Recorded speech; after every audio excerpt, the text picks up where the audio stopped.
क्योंकि आपके पास है മോദിയുടെ ഗ്യാരണ്ടി. തൃശൂരും തിരുവനന്തപുരവും ബി.ജെ.പിയുടെ എ ക്ലാസ് മണ്ഡലങ്ങളാണ്. പക്ഷേ തിരുവനന്തപുരത്തേക്കാൾ ഇപ്പോൾ പ്രതീക്ഷ തൃശൂരിലാണ്. കഴിഞ്ഞകാല ലോക്സഭാ തെരഞ്ഞെടുപ്പുകളിൽ തിരുവനന്തപുരം എങ്ങനെയായിരുന്നു അതുപോലെ. പിന്നെ തൃശൂരിൽ സുരേഷ് ഗോപി എന്ന തലയെടുപ്പുള്ള ഒരു സ്ഥാനാർത്ഥിയും ആവനാഴിയിലുണ്ട്.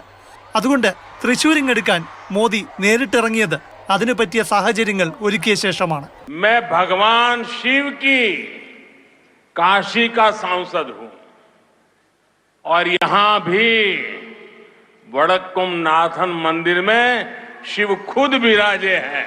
കാശി വിശ്വനാഥന്റെ ഭൂമിയിൽ നിന്ന് വടക്കുന്നാഥന്റെ മണ്ണിൽ ബി.ജെ.പിക്ക് വിജയമൊരുക്കാൻ ഇറങ്ങുമ്പോൾ ഹിന്ദു കാർഡ് മതിയാകില്ലെന്ന് മോദിക്കറിയാം. കാരണം തൃശൂരിൽ 3.5 ലക്ഷം ക്രിസ്ത്യൻ വോട്ടുകളുണ്ട്.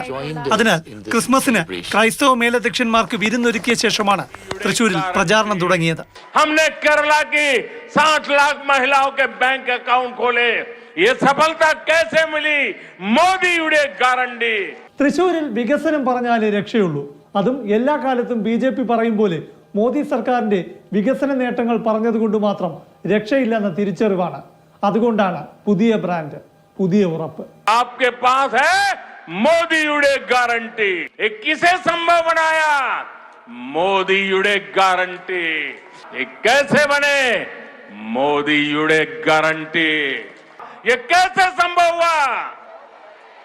മോദിയുടെ ഗ്യാരണ്ടി. മോദിയുടെ ഗ്യാരണ്ടി. 18 തവണയാണ് തൃശൂരിലെ രാഷ്ട്രീയ പ്രസംഗത്തിൽ നരേന്ദ്രമോദി സ്വന്തം ഗ്യാരണ്ടിയെക്കുറിച്ച് വാചാലനായത്.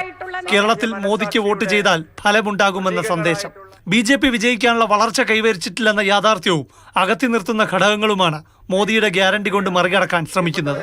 കഴിഞ്ഞ 2 തെരഞ്ഞെടുപ്പുകളിലും മോദി തന്നെയായിരുന്നു ബി.ജെ.പിയുടെ വിജയത്തിന്റെ ഫാക്ടർ. ഇത്തവണ മോദി ബ്രാൻഡ് കൊണ്ട് ഒരു പടി കൂടി കടന്നു. മോദിയിലൂടെ മാത്രമേ എന്തും സാധിക്കൂ എന്നായി. ബി.ജെ.പി എന്നാൽ മോദി എന്നർത്ഥം. क्योंकि आपके पास है മോദിയുടെ ഗ്യാരണ്ടി. പ്രശാന്ത് കൃഷ്ണ, മാതൃഭൂമി ന്യൂസ്, തിരുവനന്തപുരം.